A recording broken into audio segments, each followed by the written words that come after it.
Bueno, Juanma, bienvenido. Vamos a empezar ya. Bienvenido a Oeste Marketing. De verdad que es un placer tenerlo aquí, tener a Juanma, que es Country Manager de SiteGround, y sobre todo porque vienes desde Madrid. Eso es. Tenemos que decir que mañana hay WordCamp en Pontevedra, pero bueno, te has quedado aquí en Orense una tarde y lo agradezco mucho que nos visites. No, es un placer la invitación, Luis, y haber conocido Orense, que nunca me habían hecho el tour. Y como dices, aprovechar que venimos un equipo grande de SiteGround a apoyar y a participar en la WordCamp Pontevedra de mañana y bueno, hacer este episodio. Muy bien. Bueno, sabes que es el segundo video podcast que montamos aquí en la agencia. Al primero vino mi socia Tania, mi socia en la vida real y también aquí en la agencia. Y bueno, pues tú eres la segunda persona que viene y que bueno, pues sin duda, gracias a ti y a tu visita, esto va ya a despegar, que vamos. Juanma, aquí estuvo Mon ya 2 veces, no en vídeo, sino en el podcast, que era el anterior Country Manager. Hoy está en Automatic, en WordPress. Y tengo que decir, porque ya te lo dije antes, hemos estado comiendo y demás, pero que hemos tenido suerte porque, bueno, Mon es un tío cojonudo, pero quien lo ha sustituido, que eres tú, también lo eres. O sea, que hemos tenido suerte porque pudo haber venido, en SiteGround era difícil, pero pudo haber venido alguien que fuese un villano, pero todo lo contrario. Hemos tenido suerte y bueno, espero seguir contando contigo muchos años más y que incluso pues puedas volver aquí. Pero bueno, sin liarnos más, lo que me gustaría, Juanma, es que te presentes tú mismo, que nos digas un poco, pues eso, cómo has llegado hasta aquí el día de hoy y que nos cuentes un poco. Claro. Bueno, gracias por las palabras y por la invitación otra vez. Evidentemente, lo que dices de Mon es cierto, ¿no? Al final ha dejado unos zapatos muy grandes de llenar y para mí es un placer estar haciendo el segundo episodio de tu video podcast. Para ti o para los que no me conocen, yo soy Juanma Rodríguez y llevo desde enero como Country Manager de SiteGround. Ahora hablaremos de SiteGround más en detalle. Y llevo poco tiempo en el mundo del hosting. Mi background siempre estuvo en todo lo que es expansión de mercado y growth. Llevo 20 años haciendo marketing y ventas y sobre todo expandiendo modelos de negocio en distintos países. Entonces he tenido la suerte de vivir en varios países. Empecé de muy joven con mi propia agencia como autónomo. Hacía marketing de influencer antes de las redes sociales, que era bastante curioso. Y luego me dediqué a hacer desarrollo de negocio y growth de distintos modelos. Y he pasado un poco por todo. Hice consultoría, más servicios, en donde me ha tocado vivir y montar oficina en distintos países muy curiosos. Y luego me metí de lleno en el mundo tecnológico, de las startups. Y ahí también tuve la suerte de tener distintas experiencias, ¿no? Estuve en Carto, que es una empresa española, muy chula de analítica de datos, y es un SaaS, entonces estaba a cargo de la expansión internacional, un poco todo el mundo menos Estados Unidos y Canadá, y que tenía unos ciertos retos, pero era fácil de comercializar. Y luego estuve con Malt, que es una comunidad de freelance francesa, haciendo la expansión en España y preparando para que salga internacionalmente. Y luego Student, que es una EdTech, y como Country Manager también en España.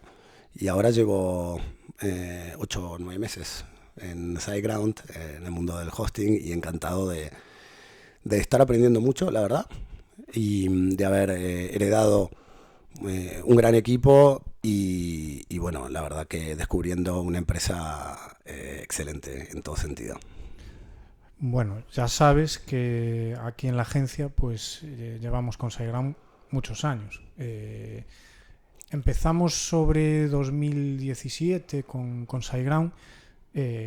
También es verdad, y hay que decirlo, cuando fundamos la agencia en el 2015 probamos diferentes proveedores y una de las cosas que sufrimos pues fueron incidencias, problemas y a ver, no es casualidad ni quiero que suene tampoco ni a peloteo ni nada, pero bueno, fue descubrir a SiteGround y de hecho fue hasta como muy poético y todo la forma de descubrirlo, porque yo iba en el coche escuchando un podcast y escuché que llegaba SiteGround a España y inmediatamente, de hecho desde el coche ya llamé a SiteGround en ese mismo momento. El lunes contraté SiteGround y bueno, hasta hoy. No hemos probado más proveedores de alojamiento. Espero que sigamos así muchos años más. Y gracias a SiteGround, no solo, que es la base, que siempre digo lo mismo, es la base del terreno sobre el que ponemos, colocamos, construimos los proyectos de clientes y también proyectos propios, nuestras webs. Además, SiteGround pues, nos ha ido acompañando, nos ha ido apoyando en el podcast, por eso agradezco también que estés aquí. Y es decir, no es una compañía de hosting que es un proveedor y no sabes de él. Es decir, que es lo que pasaba antes. Y desde luego, aparte la calidad que tiene, que no hemos tenido. Y si hemos tenido algún problema, y siempre lo digo, el equipo llamabas y al momento prácticamente todas las facilidades del mundo. Incluso pues yo que sé, te quedabas porque alcanzabas una cuota y se cortaba el servicio, no ningún problema, lo aumentamos temporalmente hasta que se solucione, es decir, todo facilidades. Y para nosotros como agencia es importantísimo porque nos da una tranquilidad brutal, ¿vale? De hecho, hace un año, una cosa así, que incluimos ya como servicio. Estamos tan contentos con el hosting que lo incluimos ya como propio servicio dentro de la agencia. Damos hosting, pero el proveedor, esto está supeditado a SiteGround. Todo lo que funcionamos es con SiteGround. Tenemos nuestro plan, lo vamos particionando con diferentes planes creados para los clientes y nada, todo pues de fábula. Y lo que os digo, podéis entrar en nuestra web, verlo, que están ahí los planes. Y no se esconde, es decir, el proveedor es SiteGround. ¿Qué te quiero decir con todo esto? Que evidentemente lo que dices tú, que a ver, no es que lo tengas fácil porque siempre hay retos, pero claro, trabajar con una empresa como SiteGround siempre es mucho más llevadero y fácil de trabajar, ¿no? ¿Qué tal están siendo estos primeros meses, esta experiencia, este aterrizaje? Sí, Luis, creo que has dado en el clavo con algún par de comentarios. Primero, si para mí un dueño de una agencia como tú en unos años me cuenta que se cambió a SiteGround porque te escuchó lo que acabas de decir en tu podcast, para mí eso ya sería una gran noticia. O sea que me parece que la forma en la que has llegado a nosotros es un poco un caso recurrente, ¿no? Al final la marca de SiteGround es, como tú dices, tiene unos estándares y una calidad, y eso se nota tanto como empleado y sobre todo como agencias, partners y colaboradores, porque al final el rendimiento de las webs que tú diseñas y de tus proyectos es tu imagen, ¿no? Y necesitas que tu proveedor de hosting esté a la altura de tus servicios. Un tema que me parece que creo que has dado bastante bien es el hecho de esa combinación que tiene SiteGround, que es un poco única. Porque por un lado somos la empresa de hosting independiente, una de las más grandes del mundo, global, con un músculo técnico, ¿no? Y una historia, 20 años, un año después del nacimiento de WordPress, creando producto y optimizándolo para que, tanto en seguridad como en velocidad, como en soporte, los estándares estén a un nivel que sea muy difícil replicar a otros jugadores que quizá no lo tienen. Pero en la contraparte, el trabajo que se ha hecho, ¿no?, a nivel de España y de mercado, apoyando agencias, eventos en la comunidad y estando presente, es algo muy poco común en este tipo de empresas tan globales, ¿no? Entonces, nosotros desde España me encontré con un equipo y una estrategia que es estar dedicado, ¿no?, a aportar valor, a tener esa cercanía, a encontrar sinergias de todo tipo con los distintos jugadores o representantes en el ecosistema, ¿no? Y a partir de ahí crear crecimiento y acompañar en ese camino, en el caso de agencias como la tuya, de expandir tu crecimiento a través de el crecimiento de tus clientes. Bueno, de hecho, y lo comentas tú, no lo mencioné, es continuo lo que SiteGround va sacando de videotutoriales, de webinars. Tenéis a embajadores como Fernando Tellado, un montón que han estado por SiteGround, que son referencias a nivel nacional. Hacéis eso, aún hace 2 días creo que Tellado pues explicó las tendencias del diseño web. Es decir, sí, es mañana vamos a estar en la WordCamp Pontevedra y además no solo estar, sino que integrarse, ¿no? Que es, tú mañana vas a estar allí hablando con todos como uno más, y eso, vamos, es un papel fundamental. Decías de seguridad. Yo lo que digo es tranquilidad. Es decir, la seguridad, ¿qué te da la seguridad? Tranquilidad. sí. ¿Y qué te da la tranquilidad? Felicidad. Estar con SiteGround podemos concluir con que nos hace felices, porque estamos tranquilos. Y por consiguiente nuestros clientes igual. Bueno, y vamos a ver, por cotillar un poco, a ver, ¿qué nos puedes contar de bien cómo ves el hosting de aquí en las tendencias que pueda haber? O qué cotilleos de SiteGround, ¿qué va a traer SiteGround? Mira, si quieres te cuento mi perspectiva, que todavía es un tanto fresca y desde un lugar un poco más laico a nivel de sectores, ¿no? He visto distintos tipos de sectores con productos en distintos estados de maduración, algunos que están haciendo camino, ¿no?, y generando una nueva categoría de lo que fuera, que esto hemos visto muchas empresas que han crecido así y generando una oferta de algo que no existía y que la gente no sabía que necesitaba. En el caso del web hosting, yo creo que es un mercado muy maduro, ¿no?, muy competitivo, y mi experiencia es que ese tipo de seguridad o esa percepción de valor que tú puedes tener, yo veo que los primeros en entenderla son los expertos, ¿no?, que son aquellos quienes pueden identificar claramente la diferencia entre un proveedor u otro, a pesar de que muchas veces en papel parecería que todos ofrecen lo mismo.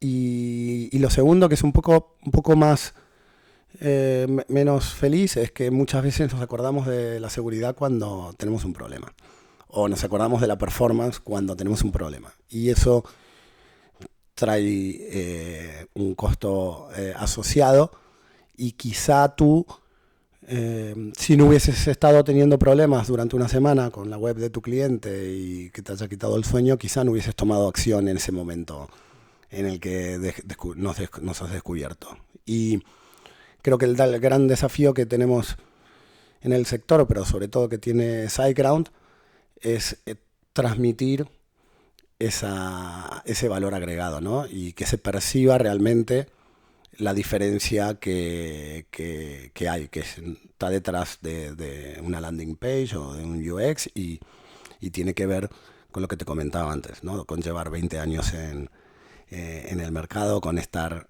completamente alineados con la tecnología y con tener el músculo a nivel producto y tecnológico como para realmente diferenciarnos por performance, por seguridad, por escalabilidad y por muchos otros aspectos que son importantes para para los emprendedores que quieren digitalizarse, ¿no? De hecho, hace no mucho también SiteGround nos va innovando, es decir, va añadiendo mejoras al servicio, va mejorando incluso el servicio sin añadir coste, que eso también lo agradecemos las agencias, ¿no? Sí. Hace poco creo que era que aumentó el número de copias de seguridad diarias que antes en uno de los planes, es decir, va integrando como premios, ¿no? a esos clientes que llevamos tiempo. Y de hecho, bueno, hay un plan que sí que es verdad que nosotros, por ejemplo, sí que tenemos un enlace de afiliados, es decir, luego tiene el plan de afiliados para poder aprovechar y, bueno, pues trabajar el tema con los clientes. Uh-huh.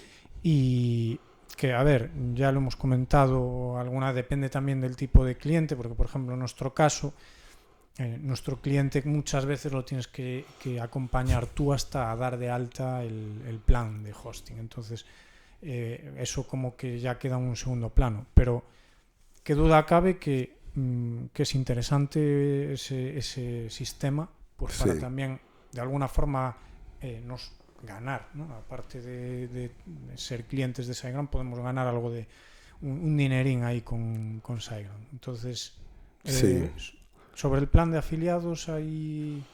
Mira, al final yo creo que lo importante es lo que tú comentabas también, la cercanía que hay y esa capacidad de tenerla. Y para eso, en el caso de agencias o freelancers o profesionales independientes, sí vemos que cada uno tiene distintos modelos de negocio y casuísticas, y en función de eso hay tipos y modelos de negocio que se adaptan mejor. Hay algunos que funcionan muy bien con el sistema de afiliados. Hay muchos que nos recomiendan sin ser afiliados. Es por un tema de que quieren, desde un punto de vista técnico, que sus clientes estén como es tu caso, ¿no? Justo. Y luego hay agencias grandes que suelen tener sus propios servidores y hacer una solución white label, que es marca blanca, y poder proveer de hosting, ¿no? Comprar los recursos, organizar sus propios servidores y revender en función de lo que ellos consideren. Y por eso también la propuesta de SiteGround es muy diferencial. Yo creo que principalmente por esta trayectoria que tenemos y que hemos sido capaces de desarrollar muchas herramientas in-house que nos permiten darles mucho más opciones a agencias o a profesionales, como pueden ser a la hora de el mismo panel de control que se llama SiteTools y que te ofrece distintos tipos de permiso, te ofrece incluso en servidores compartidos poder aislar las distintas webs y ponerlas en distintos sitios del mundo y no tener que comprar un servidor para cada región en función del cliente. Son muchos de estos tipos de puntos que lo que yo veo es de que los que más lo suelen percibir son aquellos que tienen más experiencia, ¿no? Y más tiempo en el sector y que han tenido más sustos o más problemas y que, como tú dices, quieren dormir tranquilos, ¿no? Eso es. Bueno, mira, yo quiero aprovechar teniéndote aquí, que además de SiteGround a mí me tienen muy escuchado. Es decir, aparte de recomendarlo, ya lo sé, sin enlace de afiliado, que tengo que ponerlo, pero quería aprovechar porque, a ver, ya lo has dicho en tu presentación, es decir, tienes ahí un currículum, un background, llámalo como quieras. Que soy viejo.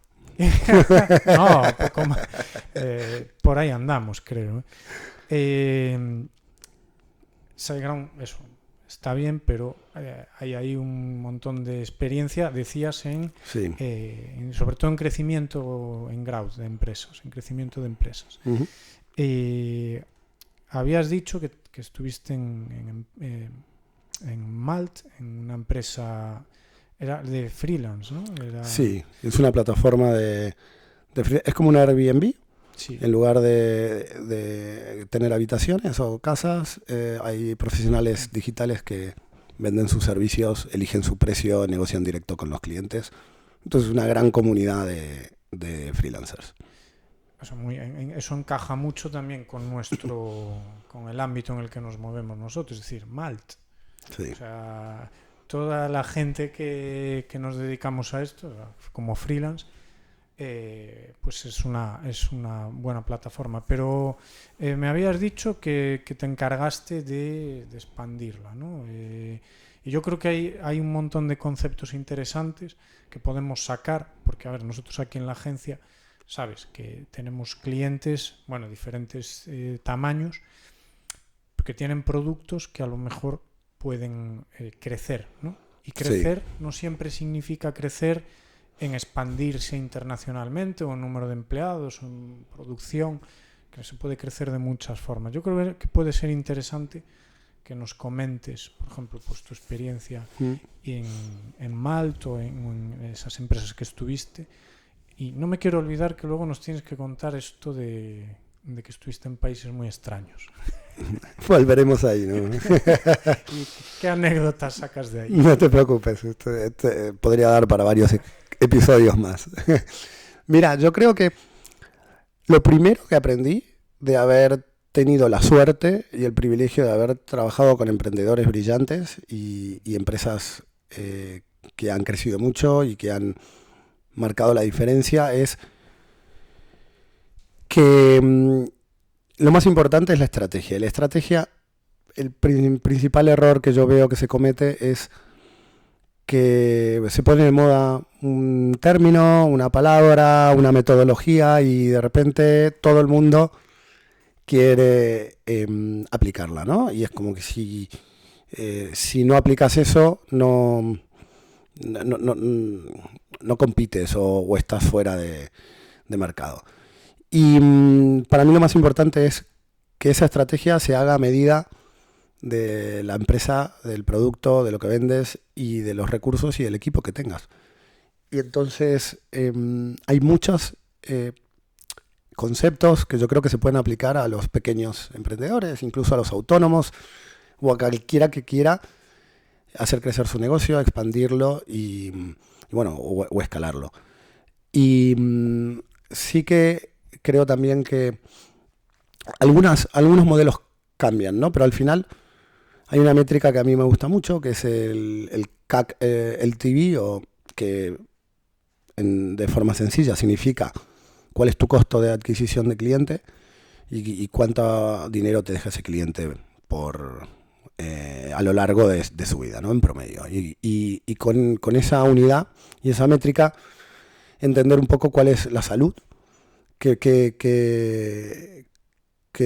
encaje de mercado tienes, ¿no? Y tomar algunas decisiones que puedan ayudarte. Si eres una empresa, normalmente tienes más recursos, puedes invertir a pérdida o levantar financiación. A medida que te haces más pequeño, estás un poco más restringido.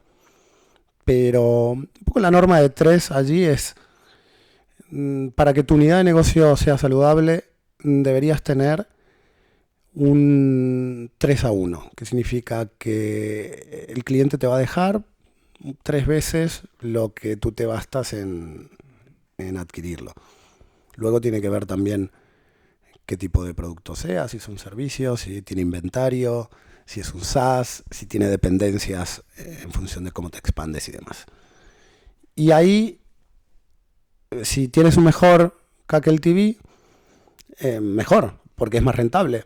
Pero si te vas a 5,1, es una indicación de que tienes que invertir más en marketing, ¿no? Y en crecer. Y si te vas abajo, es un crecimiento tóxico, ¿no? Entonces, tenerlo. Y a los pequeños emprendedores y autónomos lo que se les recomienda o lo que se suele hacer es enfocarse en la fidelización del cliente y cómo vender más servicios y retenerlo para aumentar esa parte de la ecuación, ¿no?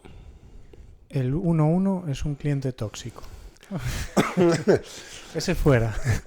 No, Los emprendedores, y me incluyo, o incluso autónomos, que también me incluyo, porque he estado allí, se suele empezar con ratios muy bajos. Incluso se acepta 1,5, 1. 0 a 1. Porque tú tienes que apostar por crecer tu negocio y al principio yo creo que es muy bien invertido hacer muchas pruebas, ¿no? Y asegurarte de que tengas encaje de mercado. Sí, pero bueno, sí que es verdad que a veces hay clientes muy, muy tóxicos. Hay clientes que es mejor deshacerse porque es que al final acaban con la empresa. Sí. Me decías que es también muy interesante a la hora de tú valorar, ¿no? tu negocio, tu empresa, ponerle un valor, es decir, incluso monetario, ¿no? Valorarlo económicamente, cuánto cuesta un negocio. Y eso es algo que no hacemos. Sí, es algo que suelen hacer los fondos de inversión, los Venture Capital, y hay varios modelos que se usan, suelen ser 2 o 3. Yo creo que no aplica mucho a autónomos. A los autónomos o a la gente, a la mayoría de las empresas, pero sí que creo que hacer ese ejercicio es bueno, porque al final uno como autónomo también tiene que tomar decisiones, ¿no? Uno como autónomo está más puteado que... Esto es, vamos...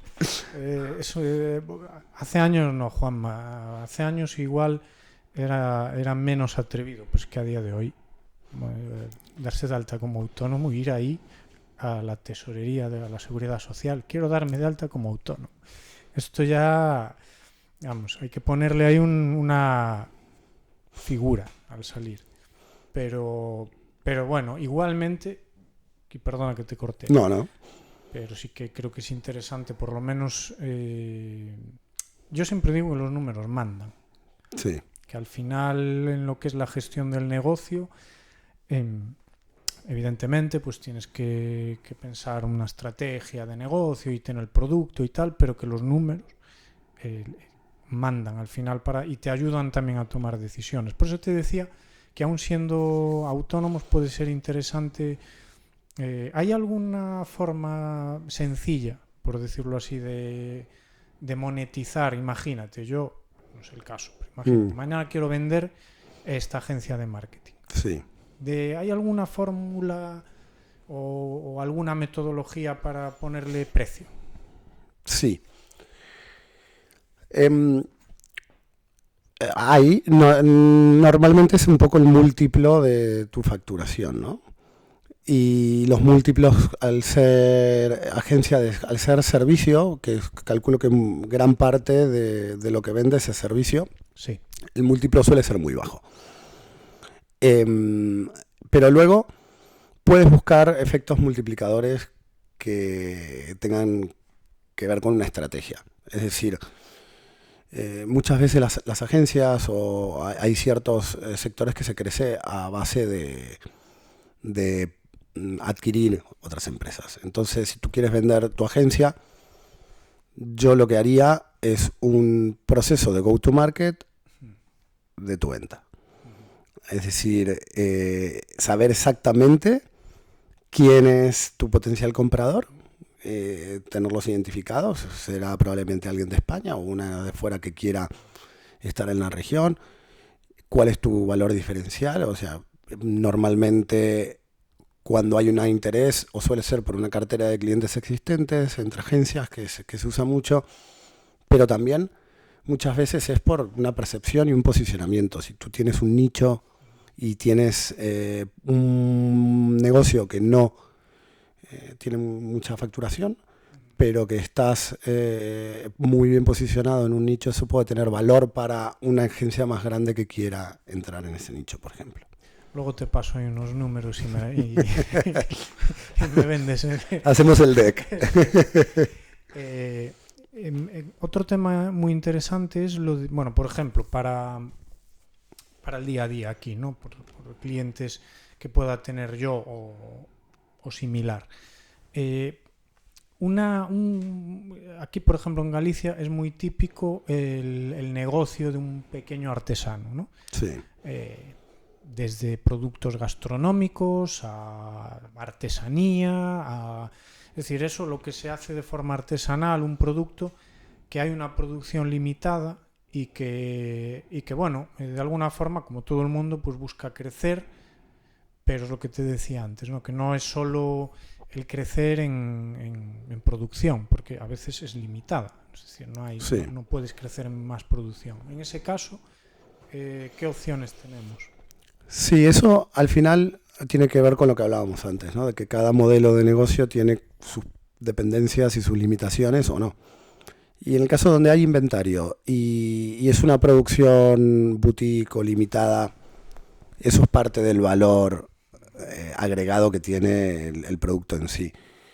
Entonces, si lo llevamos a la misma ratio, CAC LTV, normalmente tú tienes un ratio muy alto, significa que deberías invertir más en marketing. Si no puedes invertir más porque tu adquisición no te permite abastecer la demanda, es probable que en ese caso, a nivel de estrategia, sería cómo diferenciar tu producto y posicionarlo de manera tal que puedas cobrarlo más caro, ¿no? Y sacarle en el momento en el que lo que te falta es producto y te sobran clientes, y suele ser parecido cuando empezamos, todos los que empezamos una agencia, una consultoría, ¿no? Agarramos todos los clientes y cuando ya empezamos a poder elegir, despedimos a los más tóxicos, empezamos a subir el precio porque no nos da la vida, ¿no? Total. Y luego, a nivel de estrategia también, yo creo que con las artesanías un gran diferencial puede ser cómo encuentres ese mercado que está dispuesto a pagar ese valor, porque las artesanías de la zona, en la zona, no van a valer tanto, ¿no? Como para de repente un país nórdico o Estados Unidos, y si encuentras tu nicho donde eso puede tener realmente un valor muy grande. Al final tus unidades son limitadas, entonces eso es una buena estrategia también. Puede ser que tú estés vendiendo un producto artesano, pues como un producto gastronómico que a lo mejor en Noruega de repente es mucho más valorado que aquí en España, y a lo mejor lo que te interesa es moverte a venderlo a Noruega, pero claro, para eso hace falta quien te guíe, ¿no? Lo que decías tú, lo que te dedicabas tú, el tema de expansión, de crecimiento, pero que te ayuden, que sea ese brazo, ¿no? Que te facilita el llegar y que te diga dónde está también.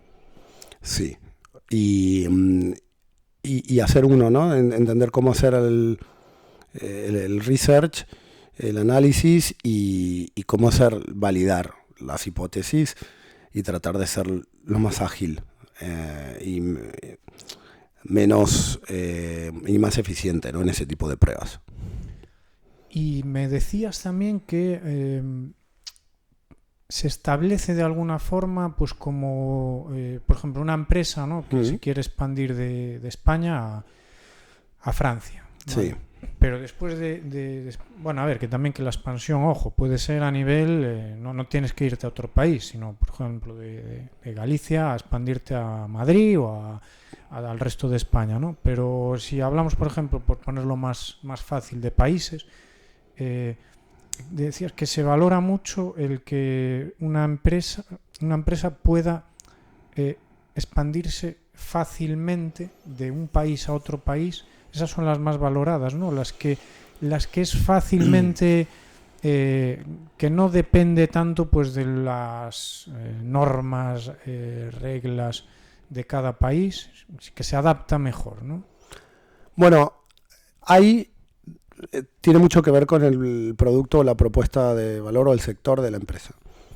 Por ejemplo, en SaaS, que nos ha pasado, hemos abierto oficinas en Londres, en Francia, desde España, para atacar esos mercados y luego las cerramos. Porque no había un retorno de inversión justificable, porque al final tú estás vendiendo algo que no tiene fronteras, que es software, que son licencias, pero en cambio cuando tienes modelos que tienen más dependencia local, como puede ser un Uber, un Cabify, un Malt, que fue justo de Francia a España. Tienes otras leyes, tienes una dependencia para localizar parte de tus operaciones. Y eso hace que sea más intensivo a nivel de financiación y de capital para poder expandir, con lo cual no tiende a ser tan atractivo como algo que no tiene esa dependencia. El mundo del hosting, al final, tiene menos dependencias que un globo, que tú necesitas 1000 riders o ¿no? Oficinas centrales y cumplir las leyes. Stock, ¿no? Tienes stock, bueno, ni hablar cuando las empresas que son los e-commerce o aquellas que tienen inventario también tienen más dependencia, aunque son globalmente expandibles. Por eso, sí, es una serie de combinaciones, y yo creo que para una empresa más pequeña, una pyme, un autónomo, poder expandir algo que requiere menos capital siempre es un buen síntoma, ¿no? Bueno, a ver, de todas formas, Juanma, y yo eso a veces lo digo también en el podcast, ¿no? En el de audio, que aquí simultanearemos vídeo, podcast con el de audio, que es el que siempre tuve.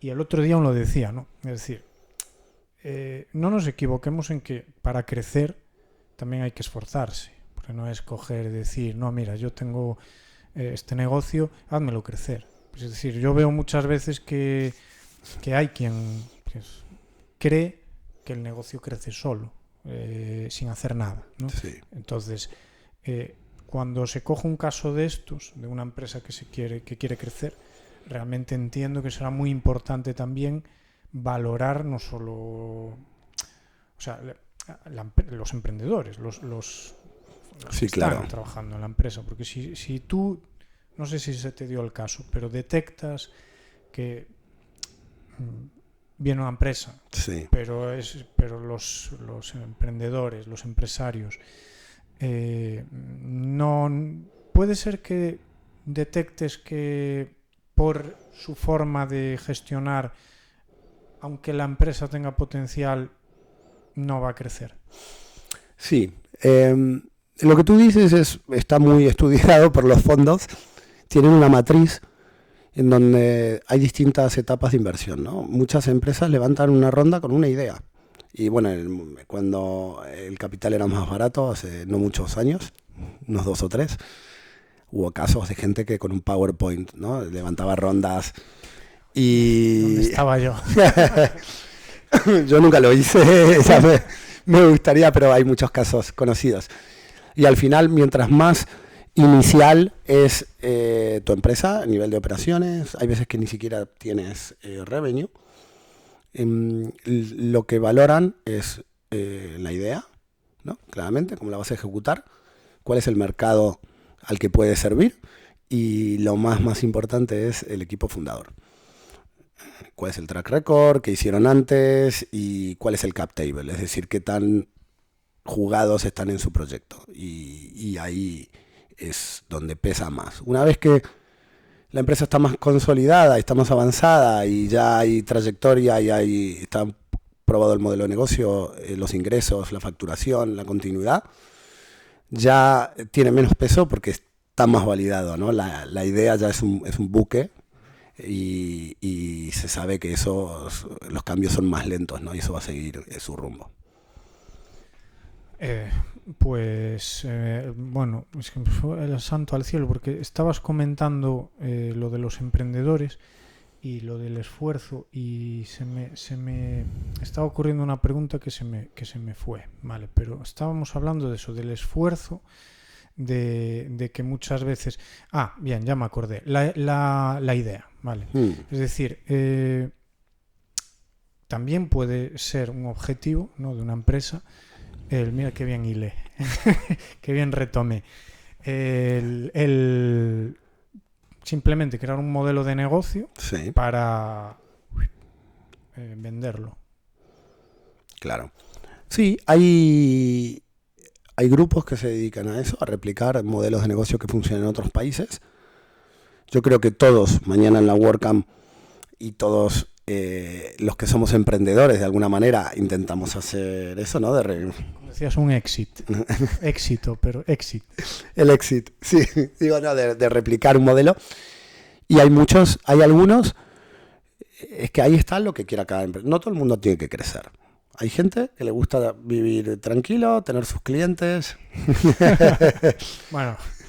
Y está súper bien, porque con el crecimiento vienen riesgos, ¿no? Y es toma de riesgos. Y es como los hijos. Crecen. Y los problemas son más grandes. Adolescente. ¿No? Claro. Pero al final lo que te decía, no todo el mundo tiene que crecer. Mientras más ambicioso sea tu plan de crecimiento, más riesgo probablemente haya. Menos saludable vaya a ser ese crecimiento. Más agresivo, menos saludable. Ese ratio se puede, desvirtuar muy rápido y a pedido de los inversores. Y luego, al final, lo que te decía, tú tienes una empresa, tu intención puede ser tener tu pyme, tu agencia, tu consultoría, todo lo que sea tu expertise, y tener tus clientes y tener una entrada recurrente. O puedes tener la idea de escalar y crecer tu negocio, o hay muchos otros que hacen un negocio pensando ya en que hay 4 o 5 potenciales compradores que les interesa adquirirte para ganar esa cuota de mercado, ese posicionamiento, y de esos hay muchos también. Juanma, comentabas antes, virando un poco, ¿no?, de tema, pero que me quedé con eso porque no lo sabía, que trabajaste con influencers, por variar un poco la... Sí. ¿Qué tal la experiencia? Mira, yo era muy joven y lo que hacía era algo que se llamaba marketing BTL. Esto era en el año 2000 y... 2000, ¿qué tenías? 10 años. 2002, sí, bastante más. 2002, del 2001 a 2006. Había ya influencers de aquellas. No, pero era marketing de otra forma, ¿eh? Yo lo que hacía digo que era marketing de influencers antes en las redes sociales porque el efecto era el mismo, solo que las herramientas eran diferentes. Entonces, lo que me di cuenta en ese momento, era súper joven, era que todas las agencias de publicidad hacían lo que se llamaba ATL, que era arriba de la línea que era vía pública, prensa, radio, televisión, poco más. Y nadie daba servicio de acciones llave en mano o cosas un poco más, lo que hoy es marketing viral o de posicionamiento. Y las redes sociales han cambiado todo. Hacían muchas cosas, desde unas acciones de, no sé, si era una marca tenía muchas empresas que querían hacer rebranding. Por ejemplo, una marca de licor que tomaban nuestros abuelos y querían que los jóvenes empiecen a ponerla de moda, ¿no? O una marca de zapatillas que había quebrado, que la había comprado un grupo y querían reflotar la marca y que los jóvenes empiecen a vestirlas. Y una de las cosas que hacía era comprar la página de sociales en la revista Hola de turno, o ese tipo de revistas. Compraba la página a un precio y luego tenía 5 o 6 clientes que querían que sus productos estén ahí, en la mano o en el pie, si era una zapatilla o si era un trago o si era una ropa vestida, por un influencer, un trendsetter, ¿no? Un famoso. Un famoso o alguien que tenga algún tipo de influencia social. Entonces era lo que hacía. Y luego juntaba muchas de esas fotos y les daba visibilidad ahí, además de otra serie de acciones que hacíamos. ¿Nos puedes decir algún famoso? ¿Puedes decirlo? ¿Alguno que hayas trabajado? Era en Argentina, no vamos a conocer a nadie, sí. Ya que hablas de Argentina, sí. ¿la extrañas? Vamos a pasar al plano personal. Personal. Muy bien. Suelo ir una vez al año. Me encanta, tengo muchos amigos, familia, pero bueno, llevo muchos años fuera de Argentina. No se nota, ¿eh? No, ya lo sé, el acento no lo puedo perder. Todavía no sé pronunciar la Z. Y estoy afincado en Madrid hace más de 12 años. Y para mí ya España es mi casa, ¿no? Y Madrid también. Esos países exóticos que visitaste. Sí. Bueno. Anécdotas. Mira, Salsa rosa, Juanma. Estuve trabajando un tiempo para una empresa española que hacían consultoría de mercados emergentes. Y mi trabajo era volar con un equipo a un país y montar un poco el negocio y conseguir el primer objetivo de facturación para que empiece a funcionar. Entonces, mercados emergentes, como te he comentado, y he vivido en México, en Ghana, en Kuwait, en Guinea Ecuatorial, en Papúa Nueva Guinea. Madre mía. Papúa Nueva Guinea. Papúa Nueva Guinea duramos 3 semanas y pedimos que nos saquen. Sí. Era muy peligroso. No podíamos salir del hotel después de las 3 de la tarde. Teníamos que andar con seguridad. Luego estuve en Egipto y en Pakistán. Y vamos, yo feliz. Tuve unas experiencias increíbles y aprendí mucho. Porque muchas veces parece, por ejemplo, en Ghana, Sí. me llama la atención, ¿no? Ghana. Por la imagen que podamos tener de ese país, parece que allí que no, pero realmente hay un tejido emprendedor, hay startups Sí. y hay... Cuéntame un poco sobre cómo era Ghana en ese sentido. Mira, Ghana es África del Oeste y está muy cerca de Nigeria. Nigeria es como una de las principales economías, pero hay mucha población y es muy inseguro. Ghana le dicen la Suiza de África. Y la gente es súper amable. Y la capital se llama Accra. Y sí que he visto muchos emprendedores, pero esto fue en 2014, o sea que ya ha llovido, 2013. Lo que sí puedo decir es de que he visto con mis ojos cómo ciertas tecnologías empezaron a democratizar el acceso a. Y a partir de ahí tú tienes una doble dualidad, que es, por un lado, grandes emprendimientos públicos que no siempre se gestionan de la mejor manera. En Accra querían hacer la ciudad digital de África, ahora no me acuerdo el nombre, era una ciudad entera. Y el proyecto estaba vendido, bueno, estaba anunciado como si existiese, y yo pasaba con el coche, a veces que te ibas de la ciudad porque eran las afueras, y pasabas y había 200 gallinas pastando. Y eso nunca salía. Pero luego te encuentras con un tejido micro, en donde hay mucha gente proponiendo proyectos, iniciativas, y creo que la verdad que hay mucho potencial allí.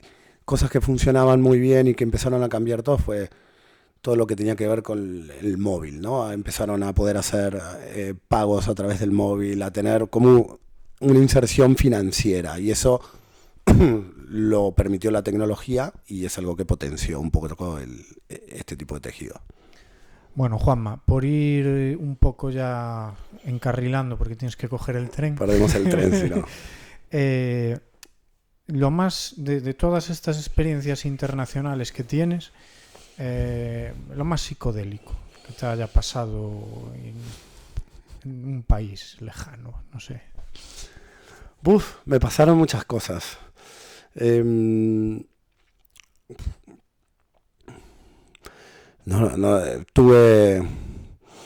Mira, recuerdo el día que llegamos a Papúa Nueva Guinea. Estaba con mi mujer en ese entonces. Y fueron 4 vuelos, una conexión se perdió, tardamos como 2 días en llegar, llegamos a las 5 de la mañana, jet lag. Nos levantamos como a las 7 de la tarde y dijimos, vamos a salir a cenar. Y era como, no, es muy peligroso, cenamos en el hotel. No, pedimos un taxi y salimos. taxi nos dejó en un shopping y había un concierto de rap. Y el taxi se fue, nos dejó ahí y de repente empezó a aparecer una horda de gente. Se escuchaban tiros afuera de la cerca y no teníamos forma de volver al hotel. Wow. Y vinieron unos seguridad a decirnos, pero ustedes están locos, ¿qué hacen solos? Cover. Tuvieron que gestionar, o sea que eso fue bastante psicodélico. Hace poco que fuimos a Río de Janeiro, Río de Janeiro, yo lo digo ahí bien, y nos pasó un poco, no llegamos a eso, no hubo tiros ni nada, sí. Pero es curioso, porque fuimos a Copacabana, a la playa de Copacabana, y nos dijeron un día después, o sea, fuimos, nos bañamos, todo perfecto, un mercadillo, compramos cosas, y al día siguiente un familiar de uno de los que había ido al viaje con nosotros nos dijo, pero estáis locos, ¿cómo fuisteis a Copacabana? A ver, yo no sé si es que a lo mejor era un poco exagerado, porque yo creo que no era para tanto, porque es una zona muy turística, ¿no? Sí. Pero bueno, pudo salir mal también, ¿eh? No, yo creo que somos confiados a lo mejor, porque aquí en España pues no suele suceder nada. Pero está bien recordar de vez en cuando que hay que tener cuidado. Total. Sí. Bueno, y vamos a hacer, ¿qué te parece? Esto lo estoy improvisando. La pregunta esta siempre suele ser una pregunta rompedora, ¿no? Vale. Pero bueno, vamos a hacerlo fácil, Juan. Por favor. ¿Cuál es una afición favorita que tengas, que no tenga nada que ver con trabajo ni nada, que te apasione y todo esto? Yo soy músico y toco la guitarra y un poco el piano y... Tengo un piano ahí, sí, lo he visto. O sea, venga. Lo he visto y la verdad que me gusta mucho desde chico. ¿Habías dicho que golf también? No. Nunca cogí un palo de golf en mi vida.